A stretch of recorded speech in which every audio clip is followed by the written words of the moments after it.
For the second time now, UFC Fight Night, Yahan versus Dvalishvili. Tried to record it the first time, refreshed it, wasn't there. So my second time recording this. I'll start at the bottom of the card here. Tyson Nam, Bruno Silva. Let's be honest. Tyson Nam's 39. I know he beat Ode Osborne. Ode Osborne's chinny. We all know it.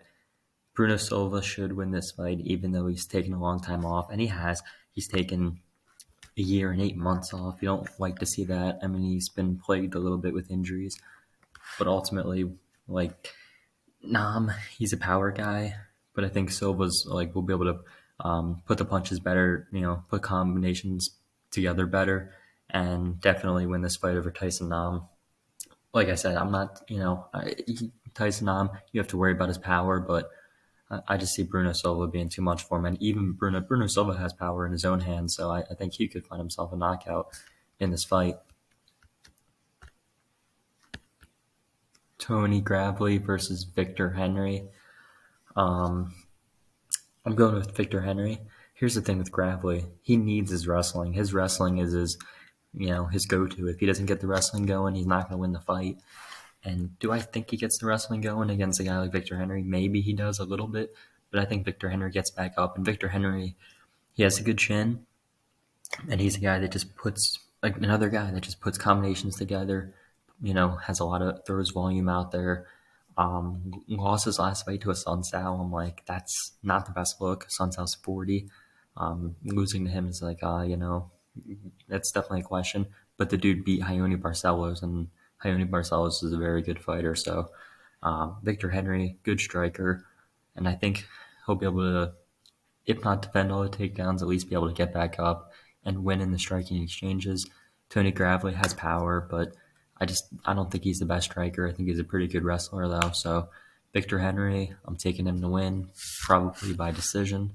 I'll say maybe 29-28. JJ Aldridge versus Ariane Lipski. I think this is a mismatch, to be honest with you. JJ Aldridge should run through Ariane Lipski. She competed pretty well with Erin Blanchfield the first round. She might have even won that first round against Erin Blanchfield, and we all know how good Erin Blanchfield is. I think she's going to be a future champion, Blanchfield. So, JJ Aldridge, you got to respect her grappling, her wrestling, and I think Lipski, just struggles in that department. She got ground and pounded she got knocked out by Priscilla Cachoeira in her last fight. Then she got ground and pounded by Montana De La Rosa and Antonina Shevchenko. She got ground and pounded out by Antonina Shevchenko. Now she's fighting JJ Aldridge, someone that can grapple well, can wrestle. Yeah, she's going to take her down and maybe even win inside the distance. Confident pick there in JJ Aldridge. She should definitely get it done. Another confident pick here, Mario Bautista is going to beat Guido Canetti. I don't think it's going to be close. I think it's going to be a first-round submission, or probably first-round submission, honestly, maybe ground and pound. But Mario Bautista, he's not going to play around on the feet, or at least he shouldn't. He should just go, right to the wrestling, right to the grappling, and just look for a submission. Look to take, Guido's back. Look to just get on top and start raining down, ground and pound, whatever you got to do. He's 43 years old at bantamweight. I don't know how he's still in the UFC at this point. I don't know how he's coming off 2 wins. It's unbelievable. I'm just running it through my head that a 43-year-old at bantamweight is coming off 2 wins. But you look at those 2 wins, and they're against the bottom of the barrel guys. And no offense, but come on, Chris Mutino, the guy that Sean O'Malley's just an awesome striker. He's really good. So I'm not saying Mutino, him getting pieced up by O'Malley isn't really that bad of a look, but him getting knocked out in the first round against Guido is oh man, and then Randy Costa is also not UFC level, not UFC caliber. So yeah, Mario Bautista, good fighter, coming off of a few good wins, 2 submission wins, one over Brian Kelleher and then over Benito Lopez. I think he can do the same. Very good grappler. Like I said, Guido's 43. You got to beat a 43-year-old. You got to stop him. He should win. He should win inside the distance. I'm going to say he wins by submission. It would be kind of embarrassing if he didn't. because he's considered to be a prospect. Next up is Cedricus Dumas versus Josh Fremd. Oh man, Dumas should easily win this fight. Well, I don't want to say that easily, but he should win this fight. Josh Fremd just makes so many mistakes, and it's like watching his fights. He got submitted by Trayshawn Gore. That was the weirdest. Like, and that guillotine was like he was gonna rip his neck off. It looked like Trayshawn Gore. So, um, that was one of the craziest, like one of the worst guillotines he could possibly be. And his neck was like just cranked like all the way up. It was terrible. Um, but Frem, loses in that fight, and then he gets just out grappled for 3 rounds, just dominated by Fluffy Hernandez, who, good cardio, good grappler, but just got absolutely dominated, just out wrestled, completely out wrestled. And this guy, Josh Fremd, is a D1, or well, not D1, he is a D3 wrestler. It's like, man, you got to be, at least doing a little bit in the wrestling department. Now he's fighting Dumas. And I can actually see Dumas mixing up the wrestling, if the striking isn't going so well, he can mix in the wrestling and probably take down Frem. It just seems like Frem makes way too many mistakes. He got knocked out against RoboCop. And he has a few wins mixed in, a few knockouts, but I think Dumas is, not the best fighter. I see some flaws in his game. I don't think he has the best grappling, but Fremd, like I said, like we've seen Fremd, shoot on Gore, and get caught in that guillotine. And it's like if you're getting, submitted, and that was that was a vicious, crazy submission that Trayshawn Gore had him in. But it's like it's a 3-2 Trayshawn Gore, and and maybe Dumas can also submit him. Dumas, you saw his Contender Series fight. He submitted his opponent there, and his opponent was pretty good. More of a striker, obviously, Glory striker though. From fighting in Glory, the same obviously promotion that Alex Pereira fought in. Like that's pretty impressive, beating a guy like that. And even landed a combo on him even before he got him in the guillotine. Landed right to the body, and then right to the body, and then a left hook up top. And it was the right hook was like kind of glancing, didn't really land, but the left hook caught his opponent right on the chin. Like the guy's fast, he's athletic. I think he is going to find just a way to win. Either maybe Frem shoots a takedown and he jumps on a guillotine. Maybe he, finds a head kick KO, because a lot of his wins are by head kick. I think he seems to set those up pretty well, or just throw those at the right time. So I'm picking Dumas to win. He could find a way to win inside the distance. If it goes all three, I could see him grinding out a win as well. Rafael Asuncao taking on Davy Grant. 40-year-old Asuncao versus 37-year-old Davy Grant. I'm going with Davy Grant. Davy Grant's the better fight. Well, I don't want to say, like, Rafael Asuncao is way past his prime. He's coming off a good win over Victor Henry, where he looked impressive, and it's like, as others have mentioned, that definitely could be a little bit of recency bias, why the line is so close. And, the line's actually getting closer, which means more people are putting money on a 40-year-old Asuncao to beat Davy Grant.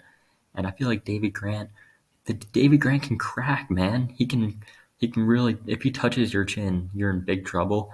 And he can and he really chewed up the leg of Luis Smoka, dropped him with leg kicks, and then finished him with ground and pound, put him out cold. Like, Davy Grant, he lives up to his nickname. He is dangerous. He's very dangerous in there. He can knock you out. He'll kick the hell out of your legs over and over. Like, he's not a fun fighter to be in there with. I think Asuncao, he's been knocked out before, brutally knocked out, like that Garbrandt fight.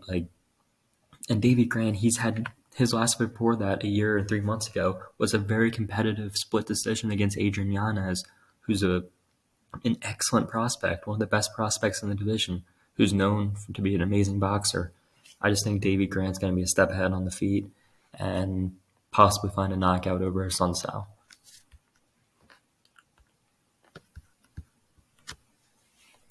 Carl Williams and Lucas Bresky. Um, Look, this is a heavyweight fight. Both these guys are low level. And when I say low level, I mean people will still bet on it.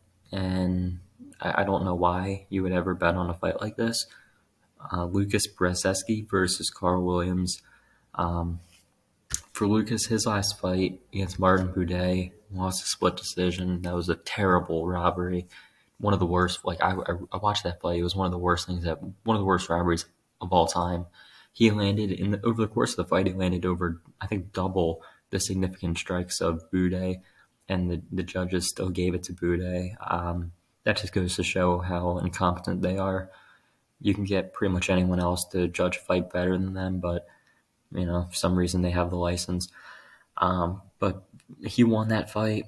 For Carl Williams, though, he's a wrestler, wrestle heavy guy, good cardio because he does wrestle. He can do it for 3 rounds. And at first my first lean was Brzeski because I thought he's pretty solid on the feet. He beat Buday, even though he lost a split, but he beat him. But I was rethinking it, and I'm like, Carl Williams, he hasn't fought anybody. He's fought very low level competition, and let's be honest, look through his record, he hasn't really beaten anyone good. But you can't hate a guy that can wrestle hard for 3 rounds, got good cardio, isn't terrible on the feet, isn't gonna shouldn't get knocked out or anything, and when he sees an opportunity, he'll look for the takedown. I'm going to go with Carl Williams. I'm going to say he gets it done by decision. I'm only going to pick him just for the wrestling upside, and because I think, like I said, it's a low-level fight, so I'll take the guy who's going to wrestle. Vitor Petrino taking on Anton Turkalj. I'm going with Vitor Petrino, another guy off the Contender Series. So that's 3 guys off the Contender Series that I'm picking on the card. That could be that. I hope that's good news. I hope, I think Vitor wins though. Let's be honest. He wins a lot of his fights by knockout, just to mention. And he's got dangerous hands. He's got real power in his hands. And I feel like he's just a guy that has the it factor. I feel like there's certain guys that have the it factor. You know what I mean? They're very relaxed in there, but they can really put your lights out with one shot. They're not going to rush things. They're just going to be relaxed, be patient, not be gun shy, but they'll throw plenty of volume, but they'll just, they'll know when to throw. I just think he's one of those guys that's he can be a real threat in the UFC, especially at 205. I really think he wins. I think he wins by knockout. It's a tough fight because he's fighting Anton, who just had his first fight in the UFC against Gelson Almeida at heavyweight, which was and then he obviously loses in the first round. That was a weird fight. But then you look and he outgrapples his opponent on the Contender Series, Acacio dos Santos. So you're like, well, could he mix in the wrestling here? I think he could, but I don't think he's going to be able to just hold down Petrino. And I think Petrino in striking, I actually was really impressed with him on the Contender Series. I think the guy's on the feet, he's just, he finds a way to get it done, and I think he'll find a way to touch the chin of Anton and knock him out. Next is Said Nurmagomedov versus Jonathan Martinez. Jonathan Martinez is very good, and I don't think he should be plus 160, or at this point it's even, the odds are even more in favor of Said. I think Said at this point is a minus 200 or minus 220. So a lot of people are in favor of Said winning this fight. But Jonathan Martinez he's a dangerous fighter. And there's a lot of guys on this card that I'm saying are dangerous. I feel like a lot of fights on the card are going to be, knockouts or submissions. I feel like a lot of them are going to be, fights that end inside the distance. I just feel like it's one of those cards that we're going to see a lot of guys shine and a lot of guys, do really well. This one, though, it's tough to call. I feel like this is one that could go the distance. because Saeed and Martinez both have similar capabilities on the feet. They can both kick very well. Martinez more so to the legs. Martinez has very good low kicks, very good leg kicks. He has good head kicks too. When he was in the clinch against Cub Swanson, he landed a great knee as well. Like, he's a pretty good striker fighting out of Factory X, Muay Thai. Um, I really do like his striking a lot. The thing with Saeed Nurmagomedov, though, is he also has very good striking. His kicks are more so spinning. He throws a lot of spinning stuff, spinning. Well, weird, not spinning elbows, spinning back fists, spinning kicks.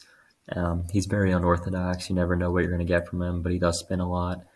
Uh, the thing that and he is fighting now out of Extreme Couture, which is good. That's one of my favorite gyms that, if I see a fighter training out of Extreme Couture, I know he's training at one of the best gyms with some of the best um, training and sparring partners, you can possibly get. And especially in that division, you got plenty of bantamweights that are, in Extreme Couture that are just awesome fighters that can really help you out. So I think Saeed Nurmagomedov, I'm going to lean him to get it done. I don't think the odds should be in the way they are. I think the odds should be kind of closer. I think this is a close fight. I'll say 29-28. I do think this is one that does go the distance. I think this is a completely just awesome striking fight. I think both guys are going to have moments. I think this is going to be like a potential fight of the night where both guys are landing kicks and maybe landing some really like vicious kicks, maybe some body kicks, maybe Saeed lands some, spinning attacks. Martinez lands, brutal leg kicks, and both of them go the distance in the fight of the night. That's my prediction for that. Ricardo Ramos and Austin Lingo. I'm going with Ricardo Ramos. Austin Lingo has been out for a year and a half. I wasn't too impressed with him. The last fight I saw of him, which was against Luis Saldana. I don't know. Ricardo Ramos has first round wins. He has some knockout wins. He's actually the younger fighter, but he has plenty of UFC experience. I think this is his 10th UFC fight, 10th or 11th UFC fight at only 27 years old. I like that a lot from him. Austin Lingo, I just feel like, he's been out for a year and a half. Not the best, like his striking isn't really that great. It's kind of open. He kind of leaves himself open too when he strikes. And I feel like Ramos he's really good at timing those spinning elbows. He loves throwing those spinning elbows.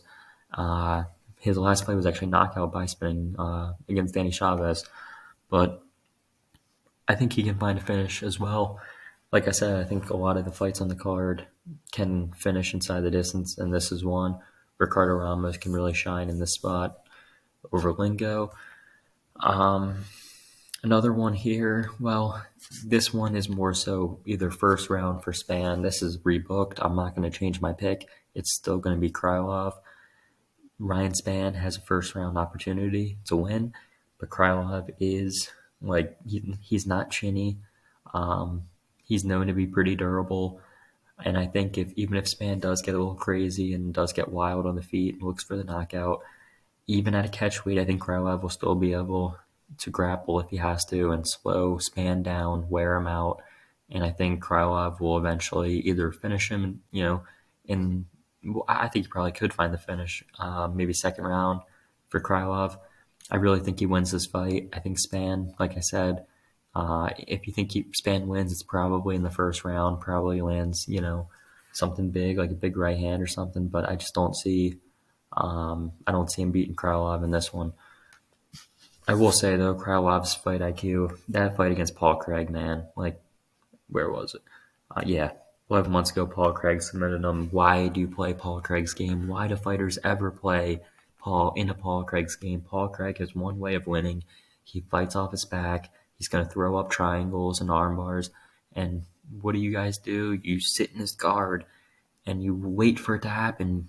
Why would you ever play in Paul Craig's guard? There's one way he can win. One way. And you guys play in his guard and lose. All you have to do is outstrike him. You can easily outstrike him. Paul Craig can't outstrike anyone. But you want to play in his guard. I don't know. I'll never understand that. Fighters are now learning to not play in Paul Craig's guard as he's lost his last few. But um, even with that, I think Krylov, I think his fight IQ hopefully has improved, and he'll look for his own takedowns against Spann if Spann does get too wild on the feet. Alexander Volkov versus Alexander Romanov. Why is the UFC giving Romanov this good opportunity after he destroys Marcin Tybur in the first round and then just gasses out and looks terrible? I don't know why they're giving him the opportunity. Well, actually, I do know why. They're thinking he's going to run through Volkov, and he is going to run through Volkov. Because let's be honest, Volkov can't grapple, he can't wrestle, and we all know what Romanov's going to do. He's going to go in there, he's going to pick you up, he's going to slam you down, he's going to get on top of you, and he's going to either rain down ground and pound or submit you in some weird way, like a front choke, forearm choke against Marcos Rogério de Lima. So it's like he finds a way to win not against Tybor, but I feel like he'll find a way to win here. Volkov, we've seen him look not too good on the ground against Aspinall. Aspinall is a very good grappler, but if you get submitted that quickly by Aspinall and he just makes you look like an amateur on the mat, I think Romanov can do the same thing, and I think he will do that. First round submission, Romanov. Main event is Petr Yan and Merab the Machine Dvalishvili. Going against the grain here. I'm taking him, Merab. I'm taking Merab. I'm taking him, and I get why people are taking Yan. Yan's dangerous. His last two are not in, or looking at his last few fights, even on here, it's like, those losses that he has are not at all an indicator of his ability in the cage. You would look at his record, like, oh, he's lost, 3 of his last 4. It's like, no. Well, I mean, technically, yes, but, split decision against Sean O'Malley. I think Sean they could have given it, I think that wasn't a bad decision giving it to Sean, but a lot of people think Jan won that. I also think Sterling won. Some people think Jan won. So ultimately, I do think that Jan closely lost his last 2 fights, but it's like you're fighting against O'Malley and Sterling, 2 really, really good fighters, and he had very competitive fights with them, and was dominating dominating Sterling in their first fight before he threw an illegal knee, and then he beat Corey Sandhagen, who is another really good fighter. So very good. Had a lot. Jan has fought only the best. And for Merab, he's on a win streak. And I understand that Jan is a better striker. And, well, what if Merab doesn't get the wrestling? What if he gets his takedown stuffed? Jan's just going to piece him up on the feet. Merab he's a cardio machine. He's going to go over and over and over. I believe his team, his coaches are the same coaches. He's pretty much best friends with Aljo, right? So him and Aljo are going to be obviously talking to each other about game plan, the good game plan for this fight. Their coaches are the same, so they're going to know like what are Jan's strengths and weaknesses. They've been studying him a ton. I just feel like this is a fight where Merab can possibly exploit some of Jan's weaknesses and maybe test his cardio over 5 in the wrestling. And I know Jan is really, he gets better as the fight goes on, but it's like, will he, if he is just getting, he's going to have to try to stuff every single shot that Merab is shooting for. So I'm going with Merab. I'll say it's a close decision though. I could see it being a split. I could see it being like a 48-47, like a split decision to Merab.